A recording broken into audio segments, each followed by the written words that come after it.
முதல்ல உங்களை பற்றி சொல்கிறேன்.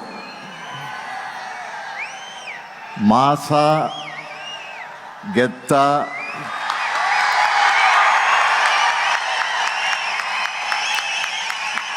இங்கே வந்திருக்க திராவிடியன் ஸ்டாக்ஸ் எல்லோருக்கும் என்னுடைய முதல் வணக்கம்.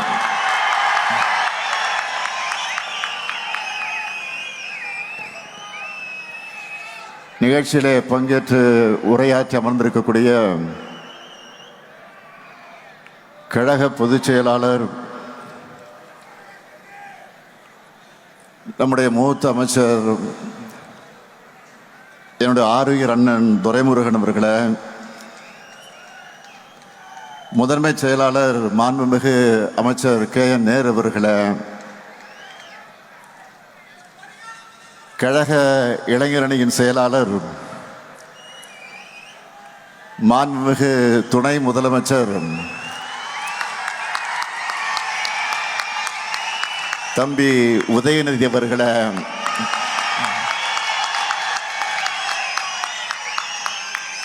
துவக்கத்தில் அனைவரையும் வரவேற்று மகிழ்ந்திருக்கக்கூடிய திருவண்ணாமலை தெற்கு மாவட்ட கழகத்தினுடைய செயலாளர் மாண்புமிகு அமைச்சர் ஏவா வேலு உள்ளிட்ட அமைச்சர் பெருமக்களே, மாண்புமிகு சட்டப்பேரவையின் துணைத் தலைவர் கு பிச்சாண்டி அவர்களே, துணை பொதுச் செயலாளர்கள் பெரியசாமி அவர்களே, முனைவர் பொன்முடி அவர்களே, ராசா அவர்களே, அந்தியூர் செல்வராஜ் அவர்களே, சாமிநாதன் அவர்களே, மாண்புமிகு நாடாளுமன்ற சட்டமன்ற முன்னாள் இந்நாள் உறுப்பினர்களே, இளைஞரணியினுடைய மாநில துணை செயலாளர்கள் பிரபு கஜேந்திரன் அவர்களே, ஜோயல் அவர்களே, இன்பா ரகு அவர்களே, இளையராஜா அவர்களே, அப்துல் மாலிக் அவர்களே, பிரகாஷ் அவர்களே, சீனிவாசன் அவர்களே, பிரதீப் ராஜா அவர்களே, ஆனந்த்குமார் அவர்களே, இளைஞரணியின் மாவட்ட அமைப்பாளர்களே, துணை அமைப்பாளர்களே, தலைமை கழகத்தினுடைய நிர்வாகிகளே, வடக்கு மண்டல இளைஞரணியின் மாவட்ட அமைப்பாளர்கள் மற்றும் நிர்வாகிகளே, என் உயிரோடு கலந்திருக்கக்கூடிய தலைவர் கலைஞர் அவர்களின் உயிரினும் உயிரான அன்பு உடன்பிறப்புகளே,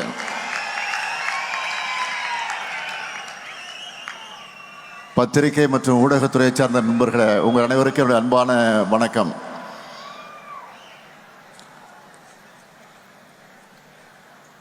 வேலுகிட்ட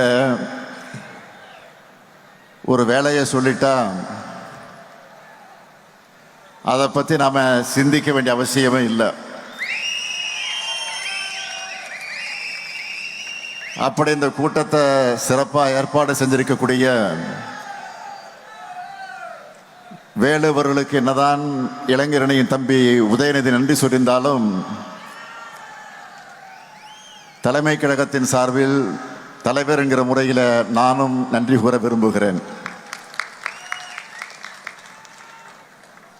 எதிரில் இருக்கக்கூடிய உங்களை பார்க்கும்போது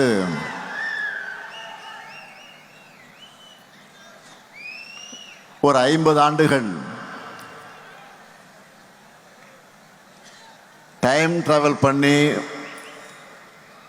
பின்னாடி போன மாதிரி எனக்கு இருக்கு. உங்களை மாதிரி இளைஞனா கிராமமா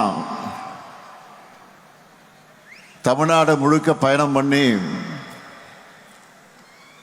இந்த இளைஞரணியை வளர்த்தெடுக்க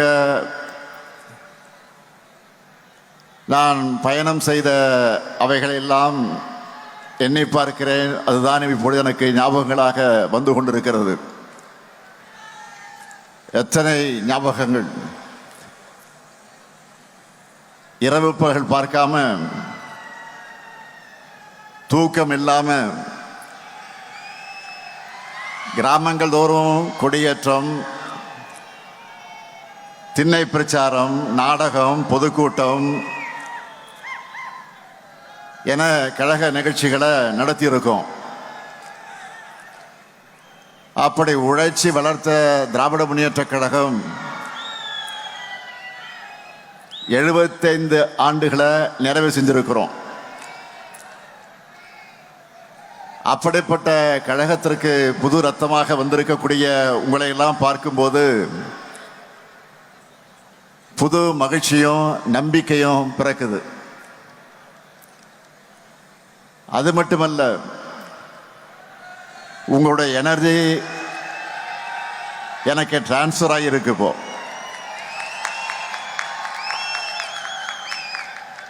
இந்த மாபெரும் இயக்கத்தை பேரறிஞர் அண்ணா அவர்கள் தொடங்கினப்போ அவருக்கு வயசு 40. தலைவர் கலைஞருக்கு 25 வயசு தான். பேராசிரியர், நாவலர்னு பலரும் அவங்களோட இருந்தவங்க அத்தனை பேருக்கு 20கள் தான் இருந்திருக்கிறாங்க. அவங்க எல்லாம் எப்படி ஃபயராக இருந்தாங்க என்பதற்கு ஒரு எக்ஸாம்பிள் சொல்றேன். 1941 தலைவர் கலைஞர் அவர்கள் தமிழ்நாடு தமிழ் மாணவர் மன்றம் என்ற அமைப்பை உருவாக்கினார். அதனுடைய முதலாம் ஆண்டு நிறைவுக்கு புரட்சி கவிஞர் பாவேந்தர் பாரதிதாசன் அவர்கள்கிட்ட இருந்து ஒரு வாழ்த்துப்பா வந்துச்சு. அந்த வாழ்த்துப்பால புரட்சி கவிஞர் எழுதின வரிகள் தான், கிளம்பிற்றுக்கான் தமிழச்சிங்க கூட்டம் கிழித்தெறிய தேடுதுகான் பகை கூட்டத்தை. இந்த லைனை கேட்கும் போதே அந்த இளைஞர்கள் எப்படி ஃபயராக இருந்திருப்பாங்கன்னு உங்களுக்கு புரியும். அந்த ஃபயர் பிராண்ட் தான் நம்ம திமுக.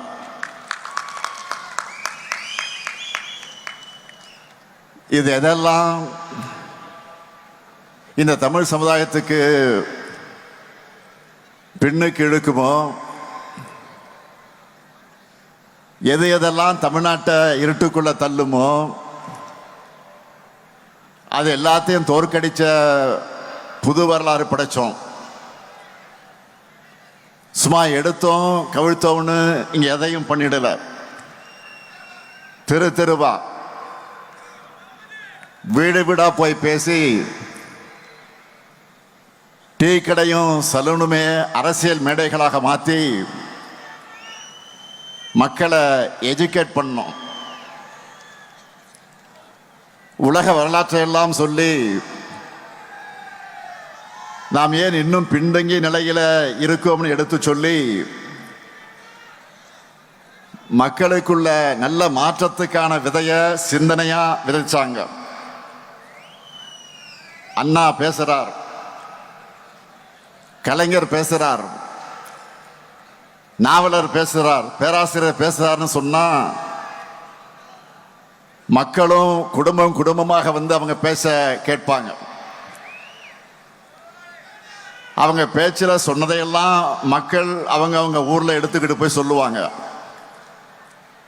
திராவிட உணர்வை அப்படியெல்லாம் வளர்த்தாங்க.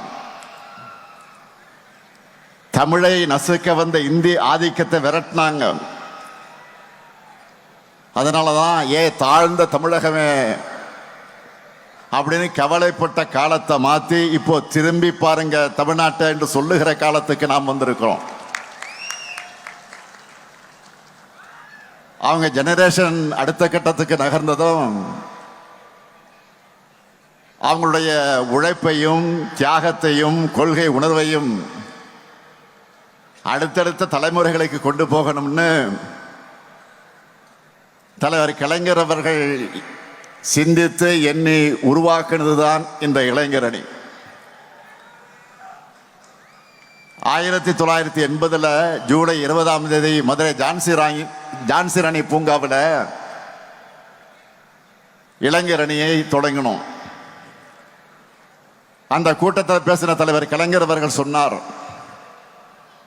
சோதனைகள், வேதனைகள், தோல்விகள், அடக்குமுறைகள், சிறைச்சாலைகள், சித்திரவதைகள் எல்லாம் படைகூட்டி வந்தாலும் இந்த கழகம் அசைந்து விடாமல், தொலைந்து விடாமல், மறைந்து விடாமல் ஒளிவிட்டு கொண்டிருக்கக்கூடிய அடித்தளம் நம்முடைய அமைப்பு முறை. அதோட நம்முடைய லட்சிய பயணம் சேர்ந்து தொடரும்னு முழங்கினார். இளைஞரணிய அறிவிச்சிட்டோம்னு சும்மா இருந்துடல. இதுக்கான கட்டமைப்பை பலப்படுத்தணும்னு முதல்ல ஐவர் குழுவை ஏற்படுத்தினார். அதற்கடுத்து 7 பேர் கொண்ட குழுவை தலைமை கழகம் நியமித்தது. அந்த குழுவிலே நான் ஒருவன். இன்றைக்கு நாடாளுமன்றத்தில் கஜித்துக் கொண்டிருக்கக்கூடிய நம்முடைய திருச்சி சிவா, வாலாஜா ஹசேன், பரிதி இளம்பழுதி,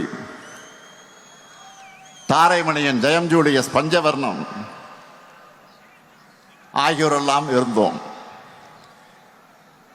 நாங்களெல்லாம் தமிழ்நாடு முழுக்க ஊர் ஊராக, கிராமம் கிராமமாக, தெரு தெருவாக போனோம். இளைஞர்களை சந்திச்சோம். கழகத்தோட கொள்கைகளை எல்லாம் எடுத்து சொன்னோம். தந்தை பெரியார் மன்றம், அறிஞர் அண்ணா மன்றம், சிட்டிபாபு மன்றம், எம்ஆர் ராதா மன்றம், சத்தியவாணி முத்து மன்றம், கலைஞர் படிப்பகம், அஞ்சுகம் படிப்பகம், டாக்டர் நடேசனார் படிப்பகம், TM நாயர் வாசகர் வட்டம், சர்பேட்டி தியாகராயர் வாசகர் வட்டம்னு ஊர் ஊராக சென்று மன்றங்களை அமைச்சோம். கொள்கைகளை கூறுபடுத்தியது மட்டும் இல்ல, மக்களையும் சந்திச்சு கழகத்தை வளர்த்தோம். இந்த பயணத்துல நாங்க சந்திக்காத சோதனைகளே இல்லை, துன்பங்களே இல்லை, துரோகங்களே இல்லை. அத்தனையும் தாண்டி கழகத்தோட லட்சிய பயணத்துக்கு துணை நின்றது நாங்க வளர்த்த இளைஞரணி. இப்போ அந்த பணியை தம்பி உதயநிதி கிட்டையும் உங்ககிட்டையும் ஒப்படைச்சிருக்கிறோம். அவரும் தன்னுடைய பொறுப்பை உணர்ந்து இன்னும் பவர்ஃபுல்லா செயல்படுறாரு. இன்னும் சொல்லணும்னா இறங்கி அடிக்கிறாரு.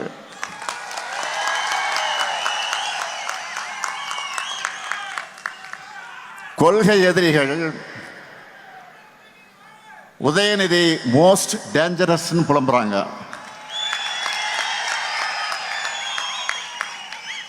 அந்த அளவுக்கு கொள்கையில ஸ்ட்ராங்கா இருக்காரு. கழகத்துக்கு எது தேவை என்று உணர்ந்து செயல்படுகிறார் உதயநிதி. முதல்ல அணியோட கட்டமைப்பை வலுப்படுத்தணும்னு லட்சக்கணக்கான இளைஞர்களை கழகத்தில் சேர்த்தார். அடுத்து அவங்களை கொள்கை ரீதியா ஸ்ட்ராங்கா ஆக்கணும்னு பாசறை கூட்டங்களை நடத்தினார். அடுத்து நம்மளோட கொள்கையில இன்னைக்கு இருக்கிற தலைமுறையினரும் புரிஞ்சிக்க வேண்டும் என்பதற்காக புது பேச்சாளர்கள் அவசியம்னு உணர்ந்து ஃபர்ஸ்ட் செட்ல 200 பேரை உருவாக்கினார். அவங்க பேச்சையெல்லாம் கழக மேடையில் கேட்கும்போது எனக்கு அவ்வளவு மகிழ்ச்சியா இருக்கு. அடுத்து இளைஞர்களான நீங்க இன்னும் ஷார்ப்பா பேச, ஸ்ட்ராங்கா களமாட நிறைய புத்தகங்கள் உருவாகணும். அதுக்காக முத்தமிழ் அறிஞர் பேரில் பதிப்பகம் தொடங்கினார். சரி, இதெல்லாம் செஞ்சுட்டோம்னு சும்மா இருக்கல. இதெல்லாம் உங்களுக்கு சேரணும்னு அறிவு திருவிழா நடத்துறார். பல இடங்களில் லைப்ரரி ஆரம்பிக்கிறார். இதுதான் ஒரு பொலிட்டிஷியனுக்கு குவாலிட்டி. சரி, உதயநிதி விளம்பரம் செய்கிறாரு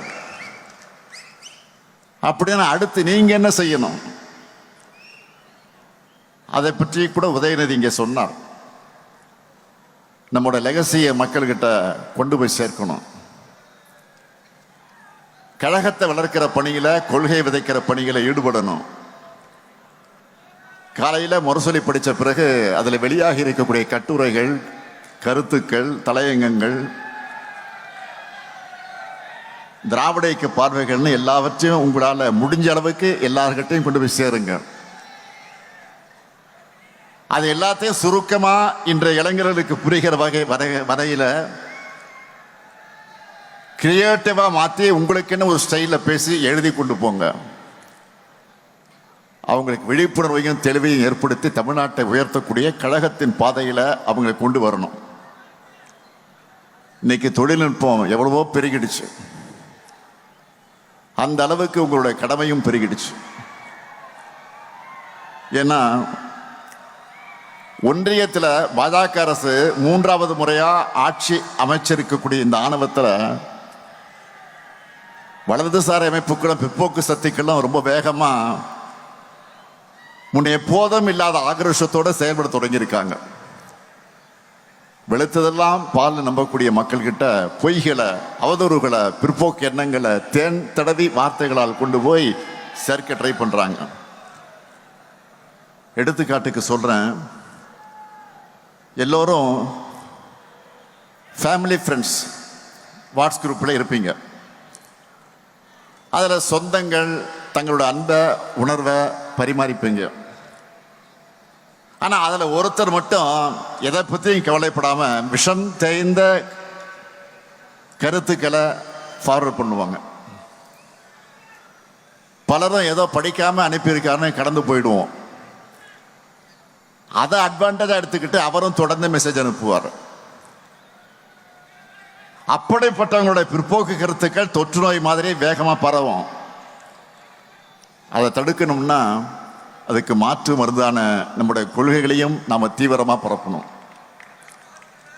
பொய்யை பேசுறதுக்கு ஒருத்தர் தயங்காத போது உண்மையை பேசுறதுக்கு நெஞ்சில உரம் இருக்க நாம் ஏன் தயங்கணும்? எதுக்காக இதை சொல்றேன்னா, இப்போ நம்ம தோல்ல தமிழ்நாட்டையும் தமிழ் மொழியும் காக்க வேண்டிய கடமை மட்டுமல்ல, ஒட்டுமொத்த இந்தியாவையும் நாட்டோட பன்முகத்தன்மையையும் காக்க வேண்டிய கடமை நமக்கு இருக்கு. இந்தியாவிலேயே பிஜேபிக்கு எதிராக ஐடியாலஜிக்கல் ஃபைட் பண்ணிக்கிட்டு இருக்கக்கூடிய ஒரே மாநில கட்சி நம்முடைய திமுக தான். அவங்களால வெற்றி கொள்ள முடியாதது நம்முடைய தமிழ்நாட்டை மட்டும்தான். அதனால்தான் அமித்ஷா போன்றவருக்கு நம்ம மேல எரிச்சல். பேசினாங்கல்ல, அண்மையில் கூட என்ன பேசினார் அவரு? பீகாரை ஜெயிச்சிட்டோம், அடுத்து டார்கெட் தமிழ்நாடு தான் சொல்றார். மாண்புமிகு அமித்ஷா அவர்களே, நீங்கள் உங்க சங்கி படையே கூட்டிக்கிட்டு வந்தாலும் உங்களால் ஒன்றும் இங்க பண்ண முடியாது. இது தமிழ்நாடு, இது தமிழ்நாடு. எங்களுடைய கேரக்டரையே புரிஞ்சிக்க மாட்டீங்களா?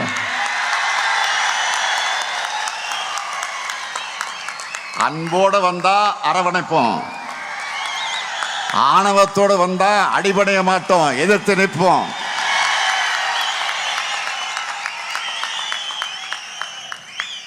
மீண்டும் சொல்றேன், அன்போடு வந்தா அரவணைப்போம், ஆணவத்தோடு வந்தா அடிபடைய மாட்டோம், எதிர்த்து நிற்போம், உங்களை ஜெயிச்சு காண்பிப்போம். இங்கே கூடியிருக்கக்கூடிய இளைஞரணி தம்பிகளுக்கு சொல்றேன், ஒவ்வொரு தலைமுறைக்கு முன்னாடியும் ஒரு வரலாறு ஒரு கடினமான கேள்வியை முன்வைக்கும். அதுக்கு ரியாக்ட் பண்ண முடியாம மண்டியிடக்கூடியவங்களை வரலாறு மறந்துடும், மக்களும் மன்னிக்க மாட்டாங்க. ஆனா வரலாறு முன்வைக்கிற கேள்விகளை எதிர்த்து ஃபைட் பண்ணி வரலாற்று திருத்தி எழுதுறவங்களை மக்களும் மறக்க மாட்டாங்க, வரலாறு மறக்காது. நீங்கெல்லாம் வரலாறு படைக்கணும். அதுக்கு எப்பவும் மக்களோட மக்களாக நீங்க இருக்கணும். மக்களுக்காக இருப்பது தான் அரசியல். அந்த அரசியலை செய்யத்தான் உங்க எல்லாருக்கும் பொறுப்புகள் வழங்கப்பட்டிருக்கு. மக்கள்கிட்ட போங்க, அவங்க கூடவே வாழுங்க, அவங்களுக்காக குரல் கொடுங்க. இதுதான் உங்களுக்கான டாஸ்க். அரசியல்ல சொகுசு எதிர்பார்க்காதீங்க. இங்க கடுமையாக உழைக்கக்கூடியவங்களுக்கு தான் இடம் கிடைக்கும். அந்த இடம் கட்சி பொறுப்புல மட்டும் இல்ல, மக்கள் மனசுலயும் நிரந்தரமாக இருக்கும். பேரறிஞர் அண்ணா அவர்கள் தலைவர் கலைஞருடைய உழைப்பை பாராட்டினார். தலைவர் கலைஞர் என்னை பத்தி சொல்லும் போது உழைப்பு உழைப்பு உழைப்புன்னு தான் சொல்வார். இப்ப நானும் தம்பி உதயநிதி அவர்கள் உழைப்பை பார்க்கிறேன். அதே உழைப்பு உழைப்பு உழைப்பு, அதைத்தான் உங்க கிட்ட எதிர்பார்க்கிறேன். அந்த உழைப்புக்கு இருக்கக்கூடிய இளைஞரணி படை தயாரா? உதயநிதி பேசும்போது கேட்டார், வரும் தேர்தலில் இளைஞர்களுக்கு வாய்ப்பு கொடுங்க கேட்டார். அவருக்கு மட்டுமல்ல, உங்களுக்கு நான் சொல்லிக் கொள்வது, இன்னைக்கு உள்ளாட்சியில், சட்டமன்றத்தில், அமைச்சரவையில், நாடாளுமன்றத்தில் நாட்டையே திரும்பி பார்க்க வைக்கக்கூடிய அளவுக்கு செயல்படுகிற பல பேர் இளைஞரணியிலிருந்து வந்தவர்கள் தான். நாளைக்கு உங்களிலிருந்து பலதும் இந்த இடத்திற்கு வரணும். நிச்சயமாக வரத்தான் போறீங்க. அதுக்கு தயாராக இளைஞரணியும் தாய் வீட்டை பயன்படுத்திக்குங்க. இங்கே உதயநிதி சொன்ன மாதிரி நீங்க ஒவ்வொருத்தரும் மினிமம் 10 இளைஞர்களை உங்களோட சேர்த்துக்கணும். அவங்களுக்கு அரசியல் உணர்வை, நம்முடைய கொள்கைகளை, திராவிட மாடல் அரசின் சாதனைகளை கொண்டு போங்க. அங்க ஒவ்வொருத்தருடைய வாக்கும், நம்ம குடும்பத்தினுடைய வாக்குகளும், அவங்க நண்பருடைய வாக்குகளும் உதயசூரியனுக்கு நம்முடைய கூட்டணி கட்சிகளோட சின்னங்களுக்குத்தான் கிடைக்கணும். கடந்த கால ஆட்சியாளர்கள் செய்த தவறுகளை, குற்றங்களை, துரோகங்களை மக்களுக்கு நினைவுபடுத்துங்க. அவங்க திரும்பி வந்தா தமிழ்நாடு என்னென்ன ஆபத்துக்களை சந்திக்கும்னு மக்கள்கிட்ட சொல்லுங்க. நாடே திரும்பி பார்க்கிற அளவுக்கு தமிழ்நாட்டை முன்னேற்றி இருக்கக்கூடிய நம்முடைய திட்டங்களை பற்றி எடுத்து சொல்லுங்க. நான் உறுதியோடு சொல்றேன், நாட்டில் என்ன, உலகத்திலேயே எந்த ஆட்சியும் செஞ்சிருக்க முடியாத அளவுக்கு முத்திரை திட்டங்களை யாராவது செஞ்சிருக்காங்களா? நம்ம ஆட்சியை மாதிரி நீங்களே பார்த்திருப்பீங்க. நம்ம அரசோட திட்டங்களால பயனடைந்திருக்கக்கூடிய பேட்டிகளை பல்வேறு ஊடகங்கள் வெளியிடுறாங்க. அப்படி பேட்டி அளிச்ச ஒரு தாய் பேசுனாங்க, தன்னுடைய பசங்க பணம் அனுப்பாவிட்டாலும் தனக்கு தேவையான மருந்து மாத்திரைகளை வாங்க கலைஞர் மகளிர் உரிமை திட்டம் உதவியா இருக்குன்னு சுயமரியாதை உணர்வோடு பேசினாங்க. இன்னொரு பெட்டியில பூ வைக்கிற ஒரு தாய், ஒரு பெண், 1000 ரூபாயை வச்சு பூ வாங்குகிறேன், விடியல் பயணத்தில் போய் அதை வித்துட்டு வரேன், இதையெல்லாம் முதலீடா மாற்றி சம்பாதிக்கிறேன்னு சொன்னார். இப்படி தமிழ்நாட்டில் இருக்கக்கூடிய 1,30,69,831 பெண்கள் தங்களுடைய பண தேவைக்கு மற்றவங்களை எதிர்பார்த்திராத காலம் போய், காத்திருந்த காலம் போய், அக்கௌண்ட்ல மாசம் மாசம் பணம் வருது என்ற புது நம்பிக்கையை, தன்னம்பிக்கையை கொடுத்திருக்கு. கல்வியில் சிறந்த தமிழ்நாடு, வெல்லும் தமிழ் பெண்கள் போன்ற நிகழ்ச்சிகளை ஏன் நடத்தணும்? நம்முடைய திட்டங்களுடைய பயனாளிகள் தன்னுடைய அனுபவங்களை, அந்த சக்சஸ் ஸ்டோரியை எல்லா மக்களுக்கும் தெரியப்படுத்த வேண்டும் என்பதற்காக நடத்தணும். இன்னும் நிறைய சக்சஸ் மனிதர்களை உருவாக்கணும். மகளிர் மாதிரியே காலேஜ் போற பசங்க தங்களுடைய செலவை தாங்களே பார்த்துக்க வேண்டும் என்று சொல்ற அளவுக்கு அவங்களுடைய சப்போர்ட்டா இருக்கிற புதுமை பெண் மற்றும் தமிழ் புதல்வன் திட்டத்தில் 12 லட்சத்துக்கு அதிகமான மாணவர்கள் பயன்பெறாங்க. அது மட்டுமல்ல, பசியோட ஸ்கூலுக்கு வந்துட்டு இருந்த பசங்க பலரும் இப்போ தினம் சூடா, சுவையா, சத்தா காலை உணவு சாப்பிடும்போது அவங்களுடைய அப்பா அம்மா நிச்சயம் இந்த முத்துவேல், கருணாநிதி, ஸ்டாலினை நினைச்சு பார்ப்பாங்க. நான் முதல்வன் திட்டத்தில் படிச்சு நல்ல ஜாபுக்கு போற இளைஞர்கள் எல்லாம் நம்ம திராவிட மாடலுக்கு தேங்க்ஸ் சொல்றாங்க. ஒவ்வொரு நாளும் யாரு கையும் எதிர்பார்க்காம விடியல் பயண திட்டத்தில் பயணம் செஞ்சுட்டு இருக்கக்கூடிய கோடிக்கணக்கான மகளிர் இதுதான் எங்களுக்கான கவர்மெண்ட் பஸ்ன்னு பெருமைப்படுறாங்க. மக்களை தேடி மருத்துவ திட்டத்தில் வீட்டுக்கே வந்து மாத்திரை மருந்துகளை வழங்கி போறாங்களே. நலமாக இருக்கக்கூடிய 2,53,49,475 பேர்களும் பாராட்டுறாங்க. நம்ம திராவிட மாடல் அரசு எப்படி கேர் எடுத்து பார்த்துக்கிறாங்கன்னு பாராட்டுறாங்க. இப்படி நம்ம திராவிட மாடல் அரசுல லிஸ்ட் போட்டு ஒவ்வொரு டிபார்ட்மெண்ட்லையும் சாதனைகளை ஒரு புக்கா போடுகிற அளவுக்கு தினமும் ஏராளமான திட்டங்களை செயல்படுத்திக்கிட்டு இருக்கோம். அதனால தான் பொருளாதார வளர்ச்சியிலே தமிழ்நாடு இந்தியாவிலேயே நம்பர் 1. ஒன்றிய அரசு வெளியிடுகிற பல சர்வே ரிப்போர்ட் எல்லாவற்றிலும் நம்ம தமிழ்நாடு தான் டாப். இந்த திட்டங்கள் எல்லாம் பற்றியும் நீங்க ஃபிங்கர் டிப்ஸ்ல வச்சுக்கணும். இது எல்லாத்தையும் ஒவ்வொரு வீட்டுக்கு கொண்டு போய் நீங்க சேர்க்கணும். மற்ற கட்சிகள் எல்லோரும் தான் பிரச்சாரம் பண்ணுவாங்க, ஆனா அதுல இருந்து தனிச்சு தெரியக்கூடிய மாதிரி உங்களுக்குன்னு ஒரு ஸ்டைல் இருக்கணும். அந்த பிரச்சாரத்தில் வழக்கமா திமுகவுக்கு ஓட்டு போடாதவங்க கூட இளைஞர் அணியினுடைய உங்களுடைய அணியினுடைய அந்த கேம்ப் நீங்க நடத்துகிற பிரச்சாரம் அதிலே திமுகவுக்கு ஓட்டு போடக்கூடிய நல்ல வரணும்.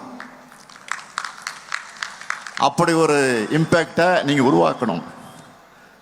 தேர்தல் நெருங்கி வந்துடுச்சு.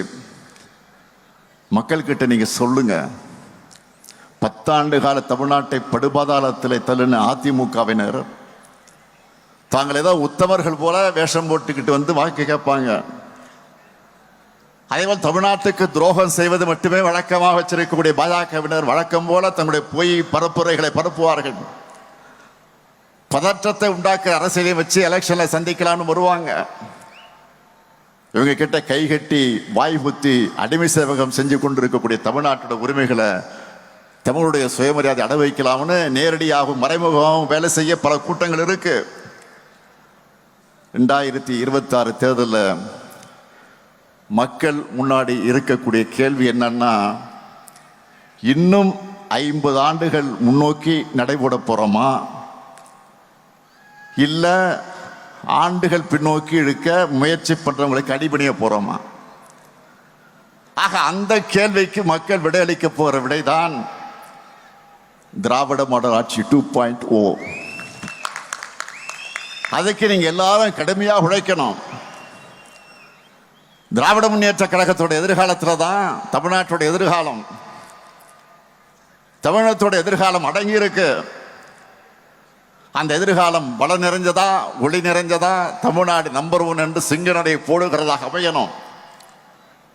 நீங்க தான் திராவிட மாடல் 2.1 அடித்தளமாக இருக்கணும். இருப்பீங்களா? நம்ம மிஷன் என்ன? திராவிட மாடல் 2.0. நம்ம மிஷன் என்ன? திராவிட மாடல். திரும்ப சொல்லுங்க, சத்தமா சொல்லுங்க. நம்ம மிஷன் என்ன? அந்த வெற்றிக்கான பயணத்தை இன்றைக்கு தொடங்குங்கள். விடைபெறுகிறேன். நன்றி, வணக்கம்.